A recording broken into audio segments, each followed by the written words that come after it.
কাছে গতকাল এক মুরব্বী মসজিদের বারান্দায় ঘুমাইছে। উনি সন্ধ্যার সময় আমার কাছে এসে বলল যে হুজুর, আমি আপনার মসজিদের বারান্দায় ঘুমাইতেছি।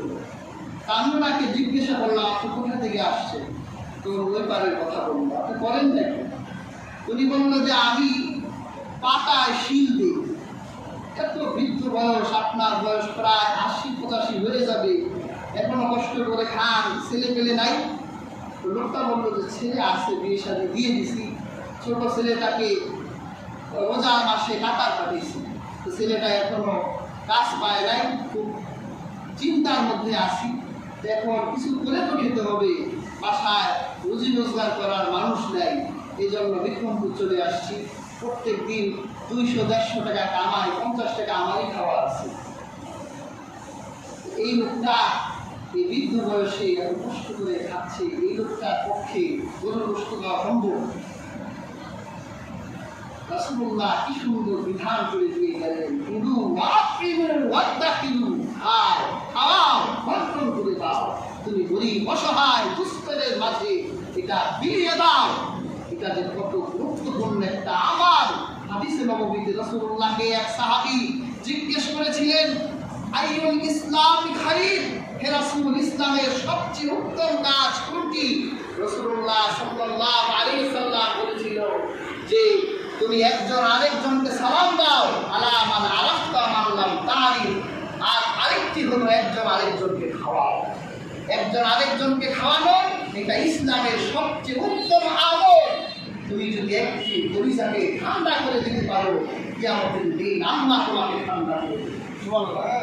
একটা অমুক্ত মানুষের ক্ষুধার চাহিদা যদি তুমি মিটিয়ে দাও, হাদিসে নববীতে এসেছে আল্লাহ কিয়ামতের দিন তার ক্ষুধাকে মিটিয়ে দিবে। তুমি যদি একজন বিবস্ত্র লোকের শরীরে কাপড় কিনে দাও, আল্লাহ কিয়ামতের দিন তোমাকে জান্নাতের কাপড় দিয়ে মুড়িয়ে দিবে। সুবহানাল্লাহ। কাজে হাজরিন, এটা ফ্রিজে রাখেন না, ৪টা রান ধরে রয়েছে, চার বিয়াই বাড়ি পাঠাই দিচ্ছেন, আপনারা ৪ জন মজা করে খান, কোনো সমস্যা নেই। সমস্যাটা আসলেই নেই, খাওয়াইতে পারে খাবে। একজন ধনী লোক তার কুরবানির গোশত তার আরেকজন ধনী ব্যক্তিকে দিতে পারে, জায়েজ বৈধ কাজ। কিন্তু ধনী লোকটা তো নিয়ে খাইতেই পারে, আপনি তাদেরকে খাওয়ান, যারা দুনিয়া থেকে আপনার জন্য দোয়া দেবে, আরো সে দোয়া কবুল হয়ে যাবে। কাজে হাজরিন, কুরবানির গোশতগুলোকে ৩ ভাগ করাটা মুস্তাহাব। এটা করবে, এভাবেই দিবে, কাজ পূর্ণ করবে।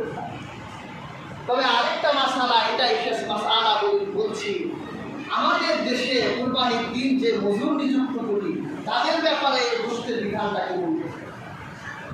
আরবি ভাষায় বলা হয়েছে কসাই। আমাদের দেশে তো আমরা কসাই বলি না, অনেকে দেখলাম গেঞ্জি কিনছে, গেঞ্জিতে লেখা ১ দিনের কসাই। আমাদের দেশে আমরা এদেরকে মজুর বলি। দেখে কুরবানির দিন এরাও তো এদের সন্তানদের সাথে ঈদের আনন্দ করতে পারতো না, কিন্তু এগুলো ভোগ না করে তারা একজন কুরবানির দাতাকে সাহায্য করতে গিয়ে তারা তাদের নিজের ব্যক্তিগত সময়কে তারা নষ্ট করছে। কাজেই তাদের ব্যাপারে ইসলামের বিধান কি হবে, এই ব্যাপারে মিশকাতুল মাসাবিতে হযরত আলী রাদিয়াল্লাহু তাআলা আনহু থেকে একটা রিওয়ায়াত এসেছে। হযরত আলী রাদিয়াল্লাহু তাআলা আনহু বলেন, আমারানি রাসূলুল্লাহ সাল্লাল্লাহু আলাইহি ওয়াসাল্লাম তাকুমা আলা বুদনিহি। রাসূলুল্লাহ এক কুরবানিতে তার বুদনার দায়িত্বে আমাকে রাখলেন, পাহারা দেওয়ার জন্য রাখলেন। আমি রাসূলুল্লাহ এই পশুটিকে পাহারা দিলাম। যখন এটাকে কুরবানি করা হলো, তখন রাসূল কারীম সাল্লাল্লাহু আলাইহি ওয়াসাল্লাম বললেন, তাসাদদাকা বিলিয়াহা ওয়া জুনুদিহা ওয়া আজিল্লাতিহা। রাসূলুল্লাহ সাল্লাল্লাহু আলাইহি ওয়াসাল্লাম বললেন যে এর দড়ি এবং এর লাগাম এগুলো সদকা করে দাও। এটা কুরবানি দাতা কুরবানির পশুর দড়ি লাগাম এগুলো ব্যবহার করতে পারবেন, এগুলো সদকা করে দিবেন। তারপর রাসূলুল্লাহ সাল্লাল্লাহু আলাইহি ওয়াসাল্লামকে বলা হলো যে আপনি মজুদের ব্যাপারে যাকে নিযুক্ত করা হয় এই মজুদের ব্যাপারে কি ফয়সালা দিবেন। তখন তাকে কি আপনি কুরবানির পশুকে কি গোশত দিবেন? তখন রাসূলুল্লাহ বলেছিলেন, ওয়া আল্লাহ উতিয়াল জাজ্জারা মিনহা তোমরা তাকে কুরবানির পশু থেকে গোশত দিও না। এটার অর্থ হলো তুমি তার সাথে চুক্তি হও যে সে কত টাকায় তোমার কুরবানির পশুটিকে কেটে দিবে, তার সাথে তোমরা চুক্তিবদ্ধ হবে। এই চুক্তিতে সে 4,000 টাকা 5,000 টাকাও চুক্তি করতে পারে, এটা তার মন মতো সে করবে।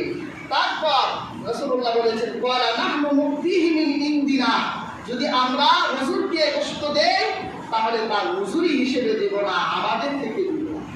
এর অর্থ হলো তুমি তার মজুরিও দিবা, আবার তুমি তোমার নিজের থেকে তাকে গোশত দিবা।